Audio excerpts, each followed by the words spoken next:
NIT fee గురించి మీ అందరికీ కూడా కొంత అవగాహన కల్పిస్తాను. మనకి ఎన్ఐటీలో ఫీ స్ట్రక్చర్ ఎలా ఉంటుందంటే 3 కేటగిరీస్గా ఉంటుంది.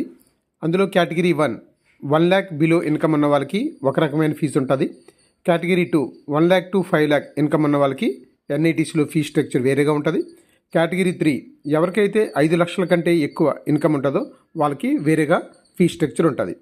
5 లక్షల కంటే ఎక్కువ ఆదాయం ఉన్నటువంటి వాళ్ళకి, జనరల్ అభ్యర్థులకి, ఓబీసీ వాళ్ళకి, ఈడబ్ల్యూఎస్ వాళ్ళకి ప్రతి సెమిస్టర్కి కూడా 62,500 కట్టాలండి. అంటే ఆ విధంగా ఓన్లీ ట్యూషన్ ఫీజే 5 లక్షల వరకు పే చేయాలి. తర్వాత first time one time single time payment అనేది ఫస్ట్ ఇయర్లో కట్టాలి. అది 42,500 కట్టాలి. అలాగే ఒక్కొక్క సంవత్సరానికి 12,500, అలా 3 సంవత్సరాలు కట్టాలి. అది 37,500. హాస్టల్ ఫీజు 38,000 కట్టాలి. అలా 4 సంవత్సరాలు కడితే 1,52,000.